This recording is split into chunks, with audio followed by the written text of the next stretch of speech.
এমাহৰ পূৰ্বে অপহৃত হোৱা এগৰাকী যুৱতীক উদ্ধাৰৰ বাবে গোলকগঞ্জৰ আগমনী আৰক্ষী থানাক ঘেৰাও কৰে গৰিয়া মৰিয়া আৰু আক্ৰাছুৱে।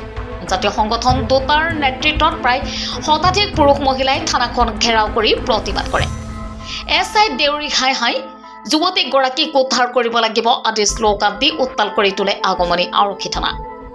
এই কেছটোৰ আইও এছআই জোনালী দেউৰীক বদলি কৰি বেলেগ এজন অফিচাৰক দায়িত্ব দিয়াৰ দাবী জনাইছে দল সংগঠনৰ লগতে পৰিয়ালবৰ্গই।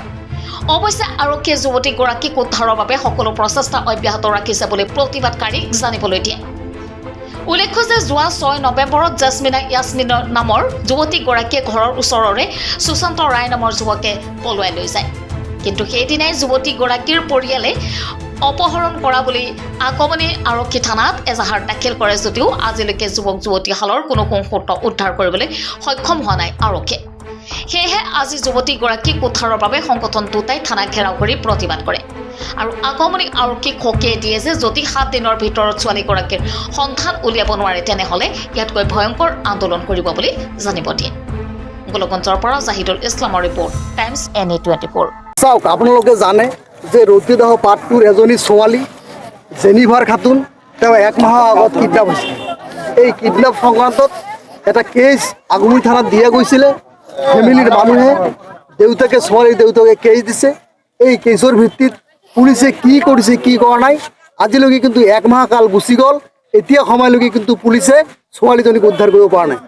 সেই সংক্ৰান্তত আজি আমি সদৌ অসম গৰিয়া মৰিয়া দেশী জাতীয় পৰিষদ, UG আক্ৰাছু, KRSS 3টা সংগঠন আমি একলগ হৈ আগমনী আৰক্ষী চকীৰ সন্মুখত প্ৰতিবাদ কাৰ্যসূচী লৈছোঁ যে আপোনালোকে অতি সোনকালে এই অপহৃত ছোৱালীজনক উদ্ধাৰ কৰিব লাগে। অন্যথাই কিন্তু আগন্তুক সময়ত আমি কিন্তু ইয়াতকৈ তীব্ৰৰ পৰা তীব্ৰ আন্দোলন গঢ়ি তুলিবলৈ বাধ্য থাকিম। তাৰ কাৰণে কিন্তু আগমনী পুলিচ প্ৰশাসন বা ধুবুৰী পুলিচ প্ৰশাসনে কিন্তু আমাক কোনো ধৰণৰ জগৰীয়া কৰিব নোৱাৰিব। সেইটো উদ্দেশ্য লৈ আজি আমি আগমনী থানাৰ সন্মুখত সৰুকৈ হ'লেও এটা প্ৰতিবাদী কাৰ্যসূচী হাতত লৈছোঁ। আৰু কি সহায় দিলে? চাওক, আজি এতিয়াৰ সময়লৈকে অচি ডাঙৰীয়াৰ ওপৰত আমাৰ যথেষ্ট বিশ্বাস আছে, আস্থা আছে। ধুবুৰী আৰক্ষী অধীক্ষকৰ ওপৰত আমাৰ আস্থা আৰু বিশ্বাস আছে। সেই আস্থা আৰু বিশ্বাস লৈ আজি আমি ইয়াৰ পৰা ওলাই যাম। অচিয়ে আমাক কৈছে অতি কম 7 দিন বা 10 দিনৰ ভিতৰত তেখেতে অপহৃত ছোৱালীজনীক উদ্ধাৰ কৰি দিয়াৰ ব্যৱস্থা কৰিব। এই আশ্বাস লৈ আজি কিন্তু আমি অচি ডাঙৰীৰ লগত কথা কৈ ইয়াৰ পৰা ওলাই যাম। এই কেছটোত দেখ গাফিলতি কৰিছে তাই যদি অৱহেলা নকৰিল হয় তেতিয়াহ'লে হয়তো ইমান সময়লৈকে ছোৱালীজনী কিন্তু উদ্ধাৰ হৈ গ'লে হয়। আমি এই কেছটোক লেহেমীয়া কৰাৰ মূল মানুহজনী কিন্তু SI জোনালী। এই SI জোনালীৰ কাৰণে কিন্তু এই কেছটো ইমান লেহেমীয়া হ'বলৈ আৰু ছোৱালীজনী উদ্ধাৰ হোৱা নাই। কি ক'ব? আগমনী থানাত ধুবুৰী জিলা প্ৰজাতন্ত্ৰী সংগ্ৰাম সমিতি, গৰিয়া মৰিয়া আৰু UG আক্ৰাছুৱে তথা ৰাইজৰ সহযোগত আজি যোৱা 1 মাহ পাৰ হৈ গ'ল এই জেনিফা ইয়াছমিন নামৰ আমাৰ বেলগুৰি 2য় খণ্ড গাঁৱৰ ছোৱালী এজনী মানে কিডনেপ হৈছিল। এই কিডনেপৰক আজি 1 মাহ পাৰ হৈ যোৱাৰ পিছতো আজি পুলিচে একো ধৰণৰ ক্লু উলিয়াব পৰা নাই।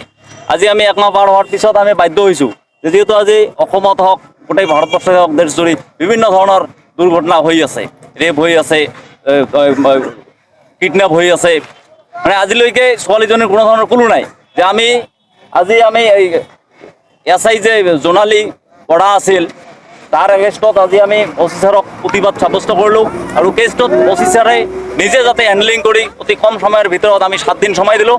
7 দিন সময়ৰ ভিতৰত যদি আমাৰ এই ছোৱালীজনীক যদি উদ্ধাৰ নকৰে তেতিয়াহ'লে অনাগত দিনত 7 দিন পিছত আমি ইয়াতকৈ ভয়ংকৰ আন্দোলন কৰিবলৈ বাধ্য হ'ম।